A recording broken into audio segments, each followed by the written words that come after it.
not only were we able to demonstrate the reduction in bioburden, but we saw dramatic improvement in the patient experience scores. Literally, we are batting 1,000. So as a result of that, we're rolling out these new programs, and we're seeing that not only on the patient units, but we're seeing operating rooms. So the surgeons will communicate it to their patients, in pre-op, like, hey, this is something that the institution is doing. Or we're also beginning to see it in ASCs, where these ASCs, obviously that's the wave of the future, when it comes to surgical procedures, to be able to communicate to their patients, their customers, this is our commitment to ensuring that we're providing you an environment with a reduction in bacteria, virus, spore. This is kind of what we're doing, and it translates to higher scores. So kind of everybody wins. The patient wins, the organization wins, and then Surfacide wins. Rising above the buzz of ultrasonic cleaners and the clanking of stainless steel are the ideas and voices that are changing an industry. You're listening to the Beyond Clean podcast, the central nexus for the people, processes, and products that are improving our sterile processing world. Each week, we speak with frontline technicians, CEOs, engineers, and entrepreneurs with a common goal to help you bite dirty. Every instrument, every time. Whether you are tuning in for education or inspiration, we're glad you did. Now turn on those washers and turn up the volume. It's time to go beyond clean. On this Vendor Spotlight, we are speaking with Gunner Lyslo, founder and CEO at Surfacide. And you may think that you've learned everything and heard everything that you need to know about UV light disinfection, but we're going to be discussing an innovative technology, one that's incredibly easy to use. And it's not something that's going to end up sitting in the closet. And Gunner's going to tell us why today, Melanie. I love learning why things work. I love learning the why behind why we do what we do. And I really like it when we do some myth busting and break down what we've heard versus what the truth is. So I'm really looking forward to his explanation and his education for us today about UV-C disinfection. All right, stay with us. We're going to be back very shortly with Gunner Lyslo.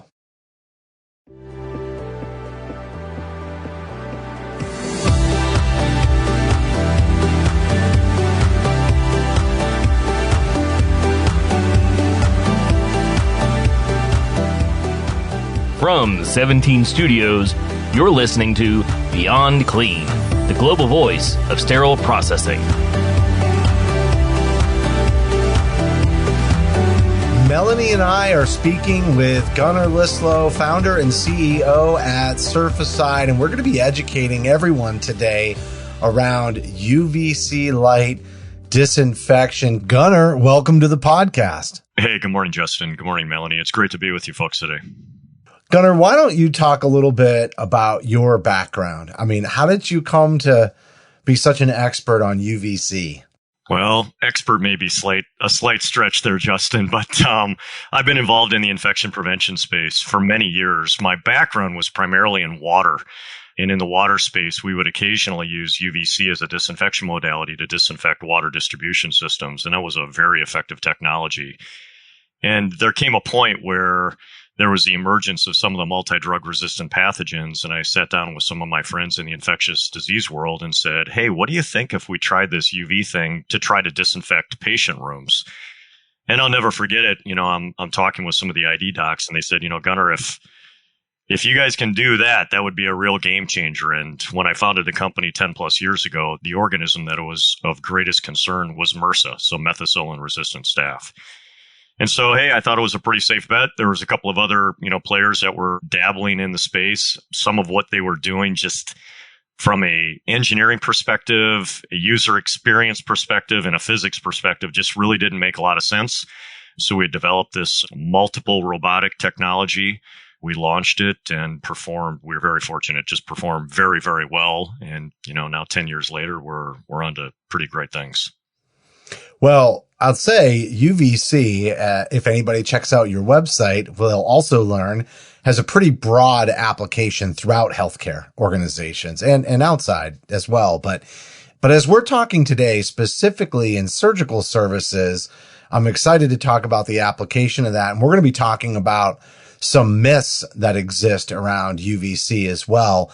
Before we do that, though, you were talking about really how Surfacide came to be, but I thought maybe you could tell us a little bit more about the company. Yeah. So again, I had founded the company, a little over 10 years ago, and we've grown significantly. So, as a result of, a lot of hard work from everybody on our team, we really dedicated ourselves to a lot of the evidence-based data, generating that data to figure out what works really well, but equally important, what doesn't work so well when using UV-C as a modality. And then came the pandemic, and I think we all saw what happened as a result of UV-C and the work that UV-C did during the pandemic. I mean, it's been an interesting ride as a result of the pandemic. There's been a significant number of new market entrants that are coming into the space. But one of the real challenges is that as a result of all these new market entrants, it really has just become a free-for-all. Some of them are trying to ride on Surfacide's coattails. They are not rooted in science. They're making these grandiose claims. And I think that when we work with OR directors and we're able to explain, some of the simple principles that are involved with using UV-C as a modality, those in the OR space kind of take a step back and say, okay, well, now this makes a lot of sense. And now what we're hearing from others that, just were founded or started less than a year ago that are making these big claims, a lot of that just doesn't make sense. So, I think the cool thing about Surfacide is, again, we're rooted in science. We've been around for 10 years. We are basing our technology on evidence-based medicine or evidence-based data. We're a company that believes that if you trust the data, good things will come. Yeah, we're big believers in the data too, and it is evidence-based medicine. So you should have data behind it. And one of the other things that stood out to me as you were telling me about the company is that you're American made. And is that, maybe you could tell us a little bit more about where you're located, but is that also true of a lot of these sort of new market entrants as it's becoming more and more saturated? Yeah, so that's actually a kind of an interesting point, Justin. When I founded the company, I just felt it really important to, support American industry. So our corporate headquarters are in Waukesha, Wisconsin. So that's a suburb right outside of Milwaukee. For those of you that don't know where Waukesha is, which is probably the majority of you, that's also the headquarters for GE Healthcare. So it's a great, great region for really solid med tech and access to really, really great talent. Now, really, as a result of the pandemic, there's been a pretty significant shift. And when we look at the new market entrants, the primary region that most of these companies are originating from are Asia. And so with the Asian influx, there's probably less commitment or dedication to just doing things the right way. And that's just not how we're wired. However, by basing our company in America and working with, back 10 years ago, some of the mom and pop tool and die shops during the pandemic, we were not really impacted by all the supply chain issues that, we still continually hear about today. I mean, we still find stresses by just, we can't find chips for cars or chips for cell phones or computers. I mean, this is really kind of a blind spot in American industry. So I think that when Surfacide committed itself to being American made, we benefited significantly by being able to provide our healthcare partners throughout the country, our technology, and not relying upon, okay, is it going to make it over on the cargo carrier, 6 months from now as it's entering in from China. So another thing that we mentioned right off the top was UV-C. And I'd like for you to maybe define this a little bit so everybody can anchor on it. But also, is everybody that's coming into the market using that technology, or are there other technologies out there that are in play? Yeah, so let me describe just really the UV-C platform and then some of the other modalities that are being incorporated into the overall UV spectrum. So, gosh, I don't want to bore your listeners with the gory details and get too far into the weeds. But UV-C is in the invisible light spectrum. And what's kind of cool about this, and what's really interesting about UV-C is that while UV-C is actually produced by the sun, the ozone layer filters that out. And why that's important is that all the bacteria and virus, on the Earth's surface have really never encountered UVC. So when we use UVC as a disinfection modality, these organisms over millions and millions of years have never had the opportunity to evolve. This is the first time that it's seen this energy at 254 nanometers in the invisible light spectrum.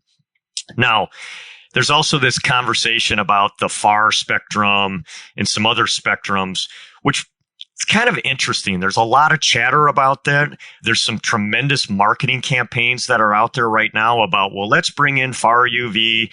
Let's incorporate that into the ceilings. We know that specifically related to SARS-CoV-2, it could reduce that. Well, again, as we just said a minute ago, trust the data. I think the data, it's in its infancy, and we really need to do significantly more work, not only to demonstrate the efficacy of some of these spectrums of energy outside of what Surfacide delivers at 254, but just the overall safety element. It's one thing to see it on a nice glossy brochure saying, well, it is safe, but it's another to go through the entire process to demonstrate that. And coincidentally, I was just at the IUVA meeting, which was in Cincinnati a few weeks ago, and that was really a very important talking point. This was an audience made up of the world's leading physicists that are using UVC or studying UVC or UV in general. And there were a lot of questions discussing the overall safe use. So I think that what I would encourage the audience is that it's about safety. We know that UVC is effective, and we know that some of these other spectrums may be effective.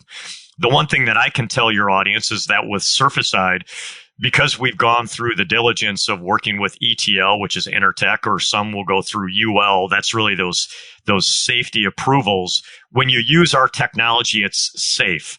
When you're using alternative technology, I think that it's really important to take a step back to see where that all falls onto the overall spectrum of safety, and are there data available to indicate that it is safe for use, especially safe for use in the presence of humans.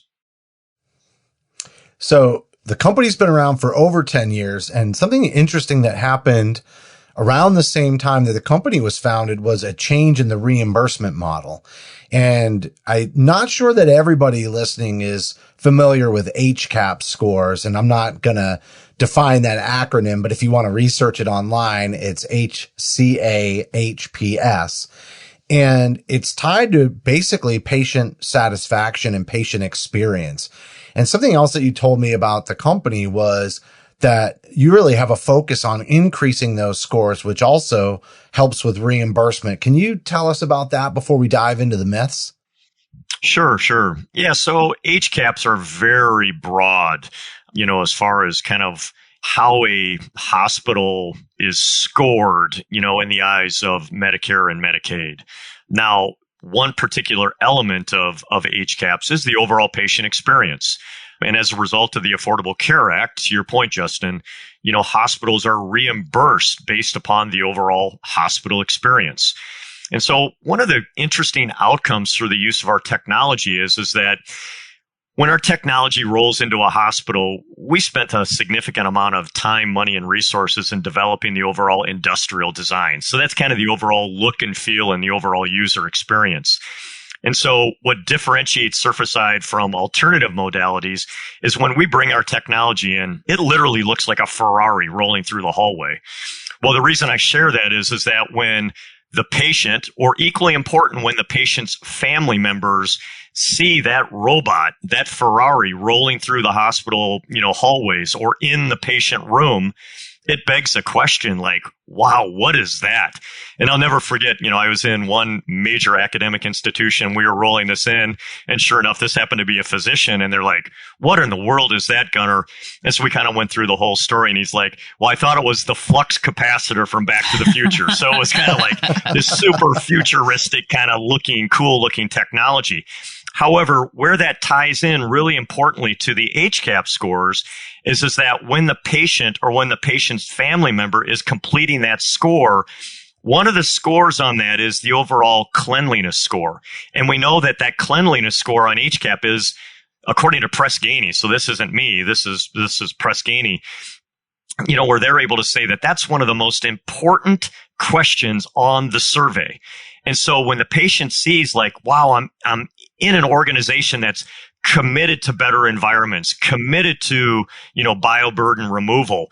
And then they see this really cool futuristic technology that translates to higher scores. So it was really kind of interesting. We partnered with one of our really good partners and we evaluated the overall scores and we did a multi-center study. And it was really kind of amazing, Justin. Not only were we able to demonstrate the reduction in bioburden, but we saw dramatic improvement in the patient experience scores. Literally, we are batting 1,000. So as a result of that, we're rolling out these new programs and we're seeing that not only on the patient units, but we're seeing operating rooms. So the surgeons will communicate it to their patients, in pre-op, like, hey, this is something that the institution is doing. Or we're also beginning to see it in ASCs, where these ASCs, obviously that's the wave of the future, when it comes to surgical procedures, to be able to communicate to their patients, their customers, this is our commitment to ensuring that we're providing you an environment with a reduction in bacteria, virus, spore. This is kind of what we're doing, and it translates to higher scores. So kind of everybody wins. The patient wins, the organization wins, and then Surfacide wins.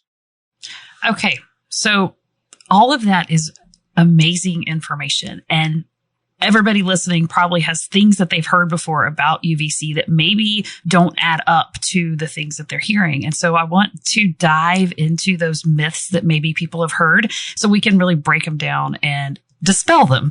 So the first one has to do with this idea of whole room disinfection. So what are some of the misconceptions around whole room disinfection?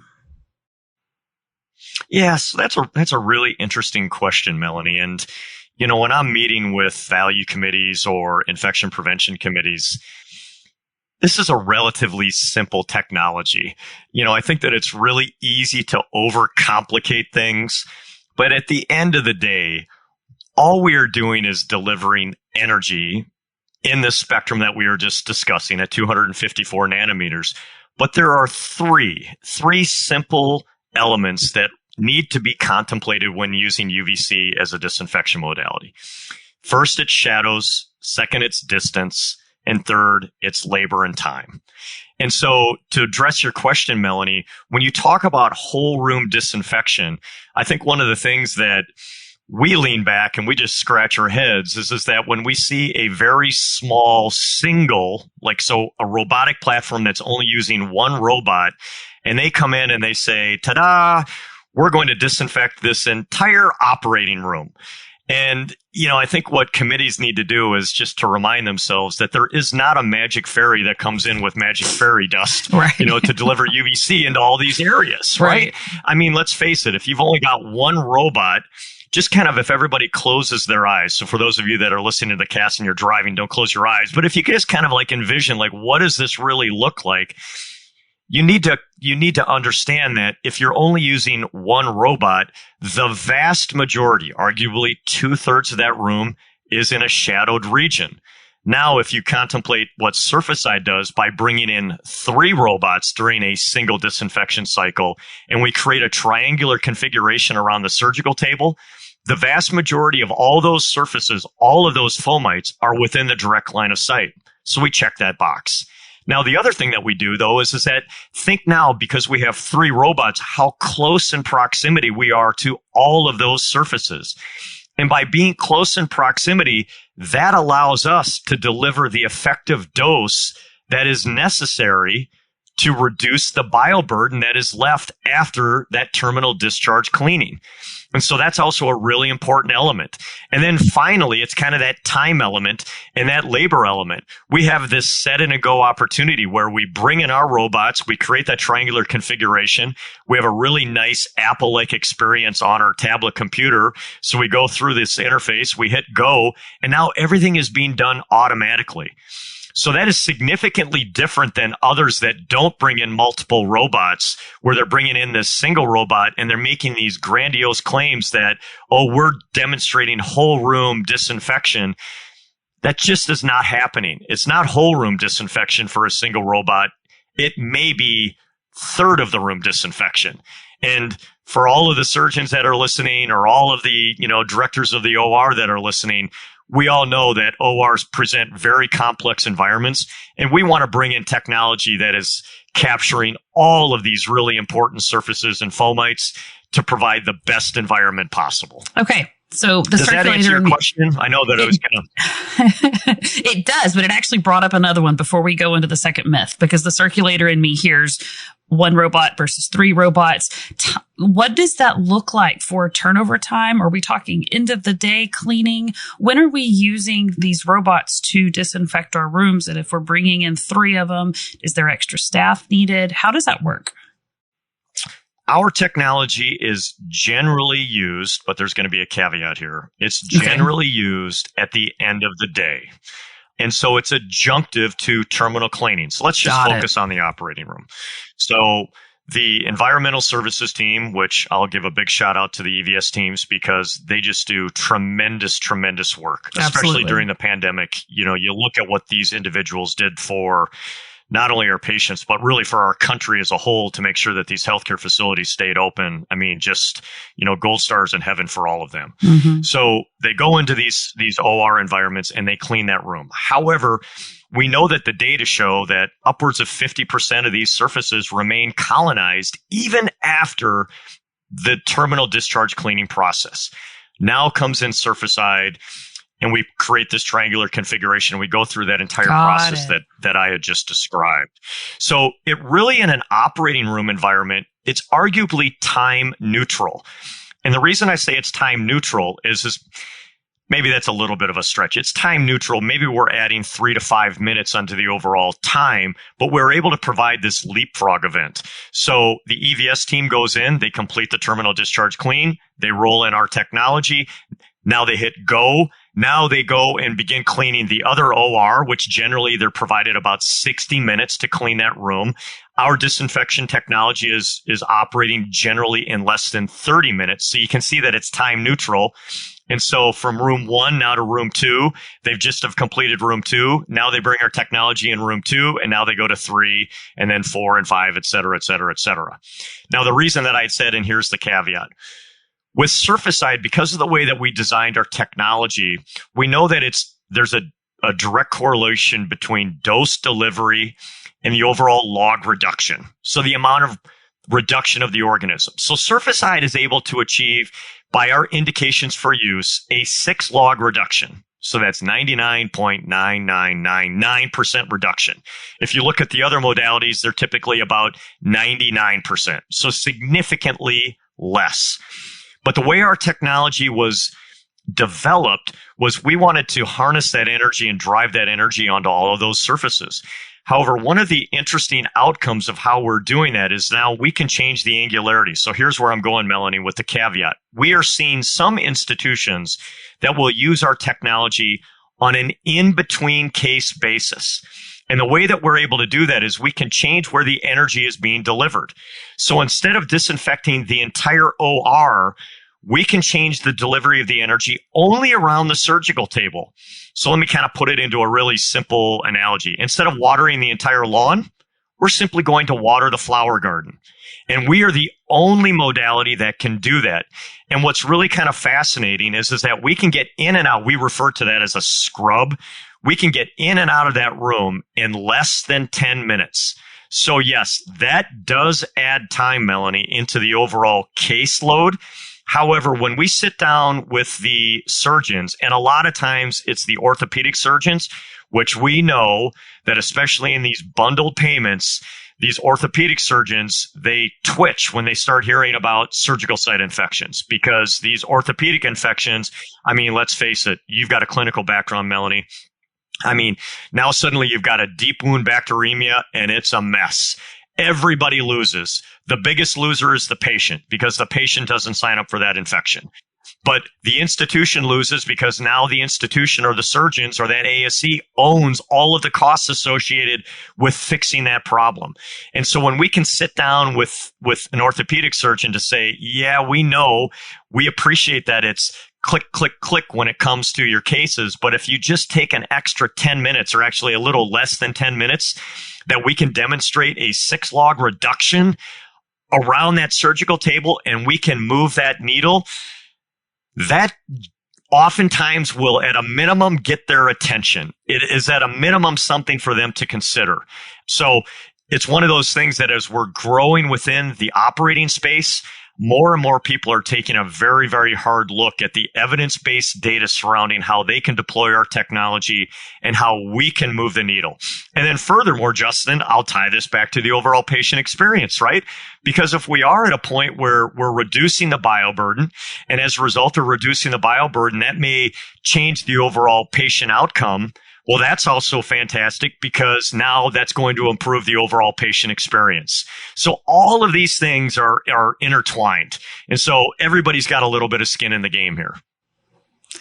That's a very helpful explanation. Thank you for taking the time to explain that to me. But also, I think too, from my experience in orthopedics, a lot of orthopedic surgeons are bouncing between rooms. So, and then if you do a patient who's heavily infected and you have to bring another patient back into that room, that extra peace of mind that we got rid of whatever bugs were in that room before we brought somebody else back in, that's a huge peace of mind, not only for the next patient, but also for the staff in the room and for the surgeon, knowing that they've got a clean room to operate in again if we have to come back in that room. So I think that's amazing. Yeah. And you are probably aware of the data. You know, it's really stunning that if the previous patient or occupant presented with an infection, so for example, Melanie, if I were in the room and I had presented with XYZ infection, and you then occupy that room after I was in that room, you stand a 583% greater likelihood of acquiring the exact infection that I had. So almost a 6-fold increase. Wow. I should look. I can't recall. I think, and we could do a little bit of fact checking here. I believe that those data just came out of Yale, but your audience could kind of take a step back, or they could certainly visit our website, or they could certainly reach out to me and I could validate that. But really just kind of a stunning statistic. And obviously anybody that's listening to this cast, they don't want to see that happen. And so whatever tools that we could provide in the toolkit to reduce that, in no way, shape, or form am I suggesting that we are going to eliminate that. But wow, if we can move the needle just a little bit, think of what we could do for healthcare as a whole. Absolutely. You are absolutely right. That's an incredible statistic. So I want to move on to our next myth because I really want to break down these myths and make sure that we can really explain the truth of what's going on with UV-C disinfection and Surfacide. But this other myth that says that half the time does half the job. Explain that to me and break it down for me. Yeah, it's a great marketing. I guess it's a great marketing phrase, but it defies logic.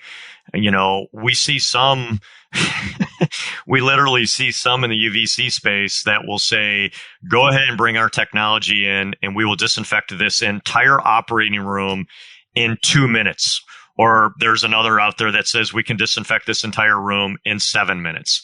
Again, it is a pretty simple formula. Time plus distance equals the total delivered energy. And that total delivered energy correlates with overall log reduction.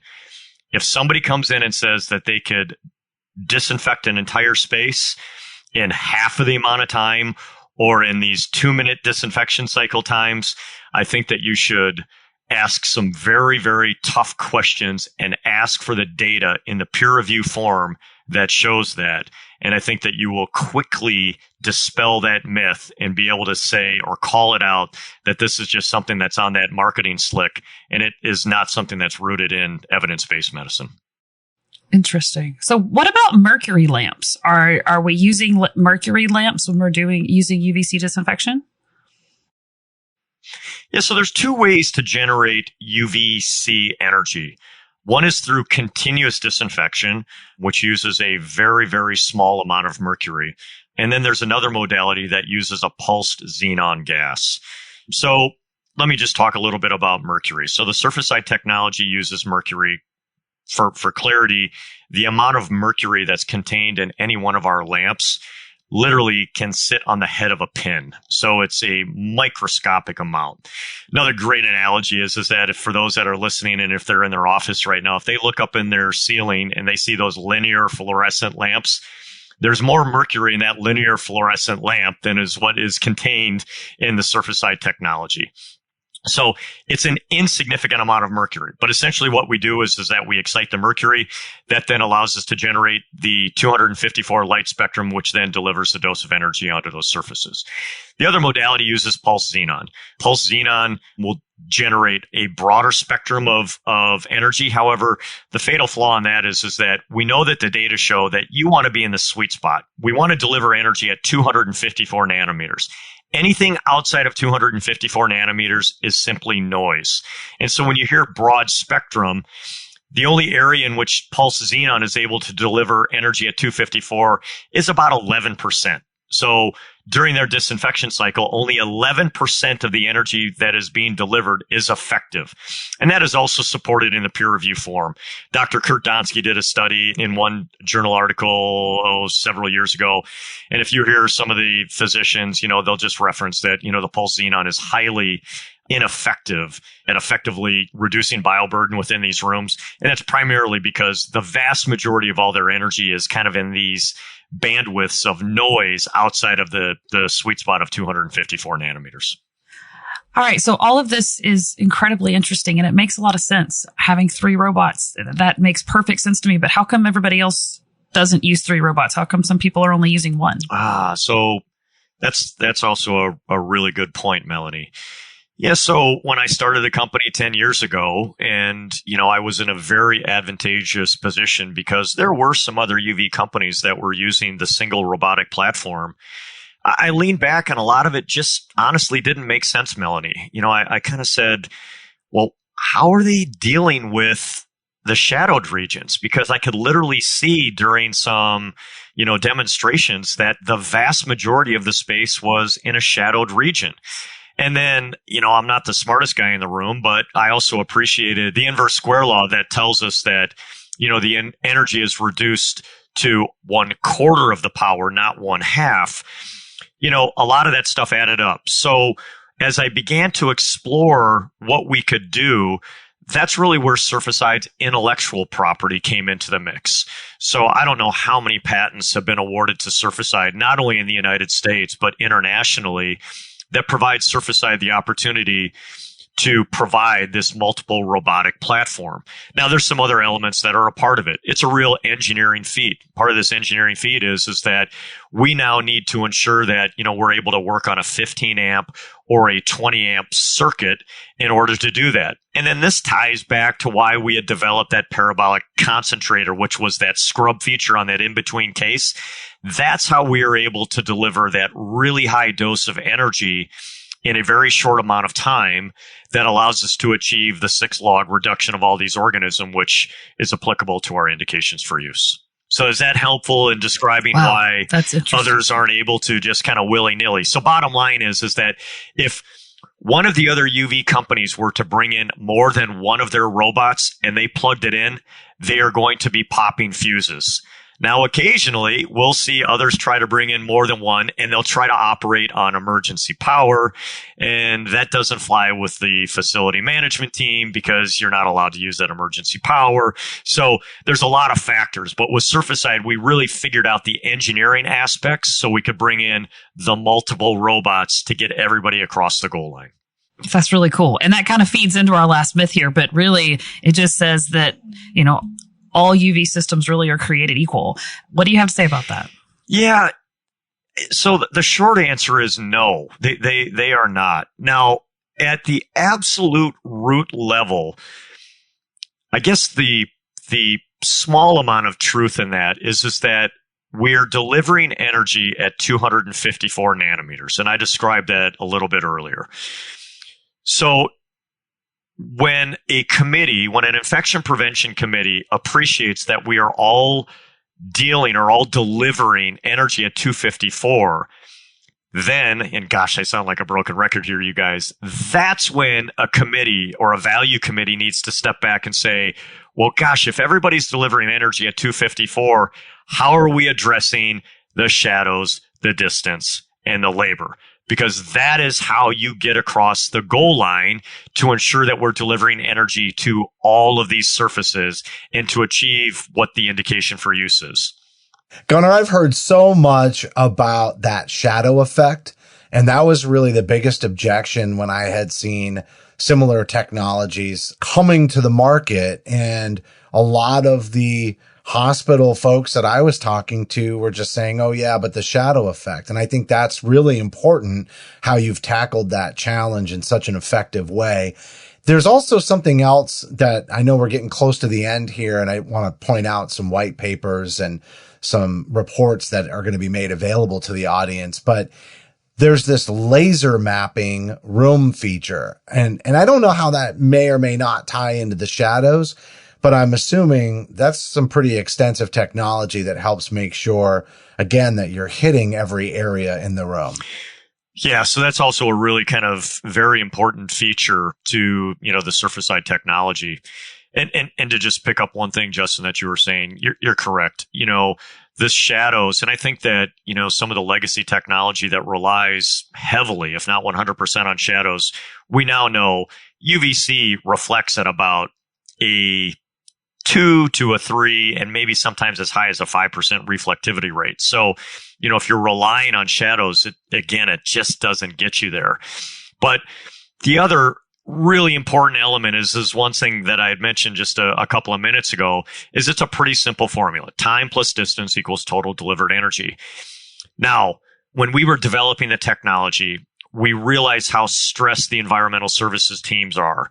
And I just did not feel that we should rely on the environmental services team associates to make this really, really important clinical decision as far as how much time do I need to run the disinfection modality? Or furthermore, just these random arbitrary things. And this goes back to Melanie's, the whole room disinfection. Well, just run the technology for this arbitrary amount of time of 2 minutes or 5 minutes. All of that is just not evidence-based. The way that we overcome that, Justin, is we use this laser mapping technology. And so again, time plus distance equals total delivered energy. We map the room. And so what we're basically doing is we are telling our emitters, our robots, how large the room is that we're disinfecting. Furthermore, with part of our laser mapping technology, we are telling our robots where they are in proximity to specific fomites in the room and where they are in proximity to the other 2 robots in the room. So you're right. This is pretty complex. We're getting into some pretty, complex, mathematical equations. But the beautiful thing is all of that is housed natively on the tablet. So we're not asking anybody to do anything. They simply hit go. We laser map the room. It drops into the algorithm. They exit the space, and then it automatically calculates the amount of time that is necessary to deliver the effective dose. So that is where Surfacide is significantly more sophisticated. But what I love about it, Justin, is it's this very Apple-like experience. We wanted to create a user experience that's incredibly simple. Most of our environmental services team members are able to operate or learn how to operate the equipment in about 15 or 20 minutes. Now, I have an amazing account management team or implementation team. So when we roll in a technology, we're typically about 2 days on site, just working through some of the kinks and working through some of the pain points. But at the absolute root level, these environmental services team members in less than 20 minutes know how to operate our technology. And it's for that reason that when it's rolled out into the institution, its ease of use ensures that it is actually being used. It's not like so many of these other legacy technologies that end up in a closet.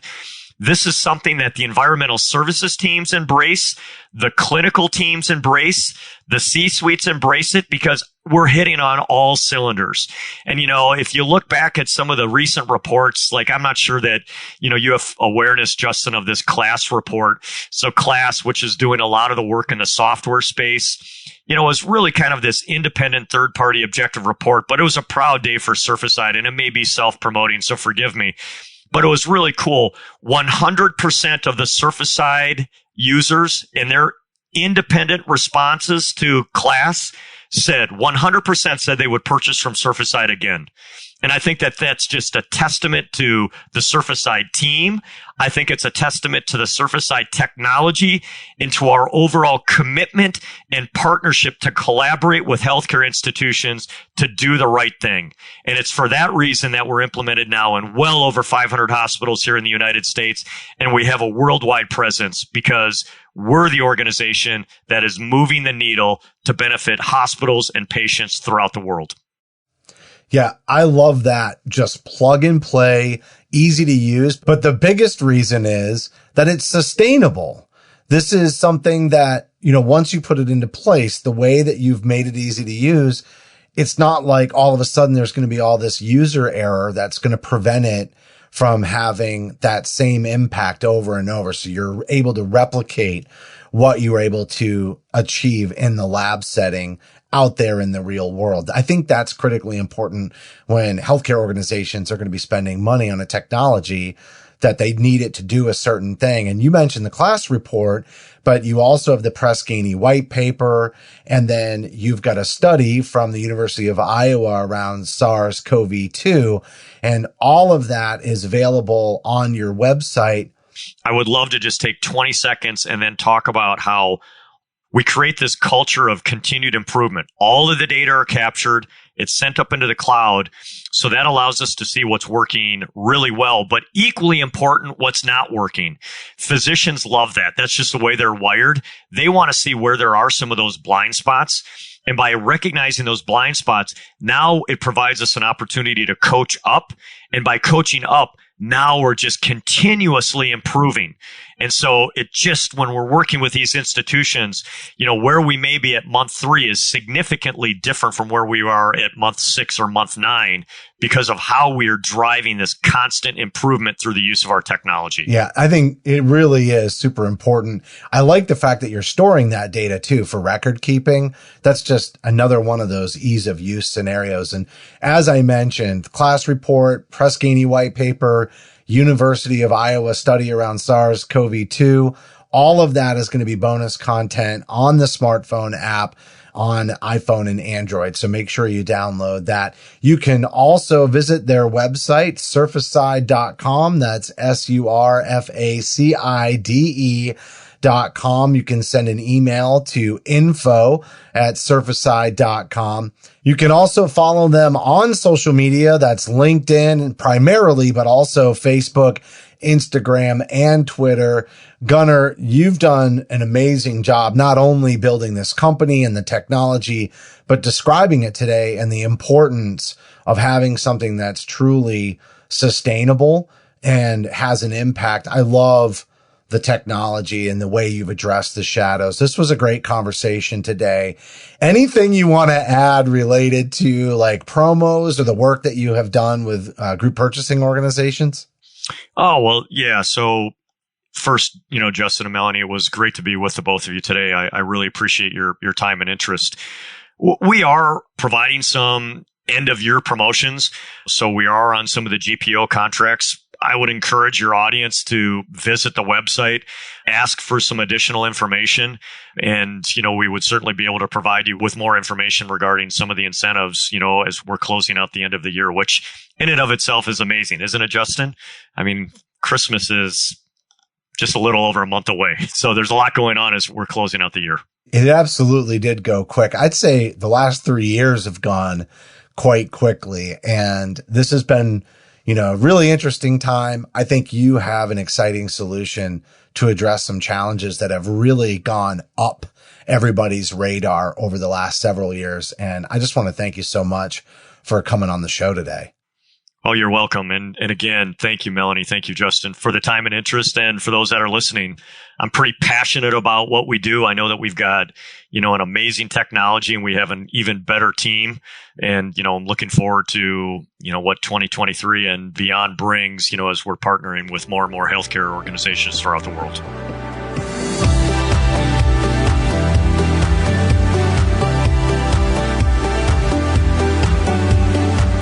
All right, everybody. That was Gunner Lyslo, founder and CEO of Surfacide. And honestly, Melanie, I had seen a lot of UV disinfection systems coming into the market really over the last 10 years or so. but it was always about the shadow effect. And I just not sure that people felt confident in the repeatability of the results, especially when it came to training. And even Gunner described it, just one of these units sitting in the closet and not getting put to use. I love the way that they've automated it where it's really just plug and play. They've addressed the shadow effect. And really by using their patented triple emitter robotic solution, they've really handled a lot of those scenarios and made it applicable. I know you asked some really great questions as we were going through the myths section, specifically around what's going to be the impact, on the day-to-day in the operating. Yeah. I mean, that's where my brain immediately went to. And well, first, my mind was blown when we talk about how much more likely a patient is to get an infection, the same infection, following in a case where the patient was already infected. And that percentage was mind blowing to me, and something we all kind of know in our gut anyway, but now to actually have a percentage for that is kind of just incredible. But then also I remember when I was managing an OR in Fort Worth, our infection preventionist was actually trialing a low level disinfection system. And this was new technology back then. This was roughly, 10 years ago. But I heard a lot of these same statements and a lot of these myths that we looked at today, things that I was told while we were looking at this equipment. So it was really helpful to break down those statements and those thoughts and really find out what the truth is about low-level disinfection and how their system really is helping us make sure that we can fight that enemy that we can't see and that we have a clean environment. Yeah, wide range of applicability in surgical services, but as Gunner mentioned, throughout the healthcare organization. So, if you're working in sterile processing or the operating room, you've certainly heard about this technology and you've seen it, but it's really used in lots of areas, even ones that aren't in the surgical setting. So they've done a nice job with this product and developing it. I enjoyed the conversation with Gunner. I do want to remind everybody that they can download bonus content from our smartphone app. That's going to include the class report, the Press Ganey white paper, and then the study in the Journal of Clinical Anesthesia from the University of Iowa. So make sure you download that. Follow them on LinkedIn. You can also find them on Facebook, Instagram, and Twitter. The website is surfacide.com, surfacide.com, and you can send them an email, info@surfacide.com. All right, that's going to do it for this episode, but do want to remind everybody, just as we said with the bonus content for this episode, download the Beyond Clean smartphone app for iPhone or Android. It's the best way to listen to the show. We also love feedback. We want to hear from you on guests, topics, season themes. Just send an email to info@beyondclean.net. And thank you for listening to this Vendor Spotlight on Beyond Clean.